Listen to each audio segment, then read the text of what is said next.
Salam, yəqin hamımız hiss eləmişik ki, pulumuzun dəyəri get-gedə azalır.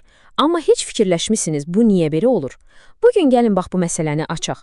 Yəni, pulumuz zamanla niyə əriyir və bu prosesin arxasında dayanan o məşhur söz, inflyasiya nə deməkdir? Onu anlayaq. Baxın, gəlin lap sadə bir sualdan başlayaq. Elə bir şey ki, hər gün marketdə, bazarda qarşımıza çıxır. Keçən il 10 manata aldığınız bir şeyə, bugün niyə 12 manat, bəlkə də daha çox pul verirsiniz? Cibinizdəki pul eyni puldur, amma gücü, yəni alıcılıq qabiliyyəti azalıb. Və bilin ki, bu təkcə sizə elə gəlmir. Bu, iqtisadiyyatın, belə deyək, dəyişməz bir reallığıdır. Bax bu hadisənin iqtisadi dildəki adı inflyasiyadır. Ən sadə izahı budur. Qiymətlər qalxır, sizin pulunuzun dəyəri isə düşür.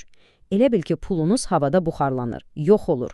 Amma təbii ki, bu buxarlanmanın çox ciddi səbəbləri var. Heç nə öz-özünə baş vermir. Yaxşı, onda gəlin birbaşa məsələnin özünə keçək. İnflyasiyanın əsas səbəbləri nədir? Başqa sözlə, pulumuz niyə əriyir? Gəlin bunun arxasında dayanan iqtisadi mexanizmlərə nəzər salaq. Deməli, birinci və bəlkə də ən əsas səbəb, bazarda az məhsul uğrunda çoxlu pulun yarışmasıdır. Təsəvvür edin, hamının əlində pul var, amma almağa məhsul azdır. Nə baş verəcək? Təbii ki, hamı o az sayda məhsulu almaq istəyəcək. Satıcılar da bunu görüb qiyməti qaldıracaq. Çünki bilirlər ki, o məhsul üçün daha yüksək qiyməti ödəməyə hazır olan kimsə tapılacaq. İkinci səbəbi isə istehsal xərclərinin artmasıdır. Çox məntiqlidir, elə deyilmi? Məsələn, bir stul düzəltmək üçün lazım olan taxtanın, mismarın ya da ustanın maaşı artırsa, həmin stulun son qiyməti də artmalıdır. Yəni, bütün bu xərclər sonda gəlib bizim, yəni alıcının cibinə təsir edir və biz mağazada daha baha qiymət görürük. Gəldik üçüncü səbəbə. Tələbin kəskin artması. Bəzən olur ki, bir məhsul qəfildən dəbə düşür, hamı onu almaq istəyir.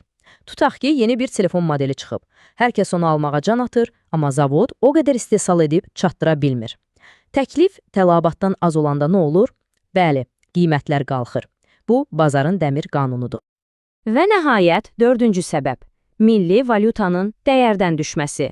Baxın, əgər bizim manatımız, dollar və ya avro kimi xarici valyutalar qarşısında zəifləyirsə, bu o deməkdir ki, xaricdən gətirdiyimiz hər şey bizim üçün bahalaşır. Çünki Almaniyadan gələn maşını və ya Türkiyədən gələn paltarı almaq üçün daha çox manat verməli oluruq. Nəticədə ithal məhsullarının qiyməti qalxır. Yaxşı, bu qədər səbəbləri saydıq. Bəs bu oyunun sonunda kim qazanır, kim uduzur? Çünki inanın, inflyasiya hamıya eyni cür təsir eləmir. Elələri var ki, bu prosesdən zərər görür, amma elələri də var ki, hətta xeyir götürür. Gəlin bu iki qrupu aydınlaşdıraq. Kimlər zərər görür? Birincisi sabit maaşla işləyənlər və təqaüdçülər. Çünki onların gəliri artmır, amma qiymətlər hər gün artır. Və əlbəttə, pulunu yastıq altında nağd saxlayanlar. Onların pulu sadəcə əriyir. Bəs kimlər qazana bilər? Maraqlıdır ki, borcu olanlar. Çünki zamanla onların borcunun real dəyəri azalır. Və təbii ki, ev, torpaq, qızıl kimi aktivlərə, yəni daşınmaz əmlaka və ya qiymətli metallara sahib olanlar, çünki inflyasiya zamanı bu cür aktivlərin dəyəri adətən artır.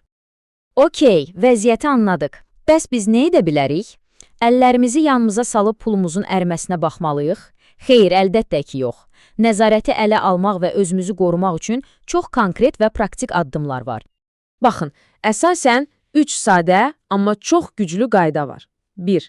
Pulunuzu şaxələndirin. Yəni, bütün yumurtaları bir səbətə qoymayın. Pulunuzun hamısını nağd şəkildə saxlamaq ən böyük səhvlərdən biridir. 2. İnvestisiya edin. Pulunuzu sizin üçün işləməyə məcbur edin. Dəyəri arta biləcək aktivlərə, məsələn, daşınmaz əmlaka, səhmlərə, qızıla yatırın. Və 3, bəlkə də ən vacibi, özünüzü maarifləndirin, maliyyə savadınızı artırın. Və gəldik ən əsas məqama, sizin ən güclü müdafiəniz, ən etibarlı qalxanınız sizin maliyyə savadınızdır. Bu proseslərin necə işlədiyini nə qədər yaxşı anlasanız, öz maliyyə gələcəyinizi o qədər yaxşı qoruya bilərsiniz. Unutmayın, bu sahədə bilik həqiqətən də gücdür.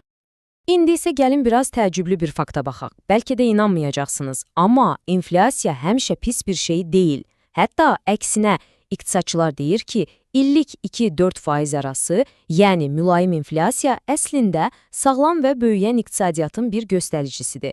Niyə? Çünki bu, insanları pullarını saxlamaqdansa xərcləməyə və ya investisiya etməyə həvəsləndirir. Bu da iqtisadiyyatı canlandırır. Beləliklə, gəlin bu sual üzərində düşünək.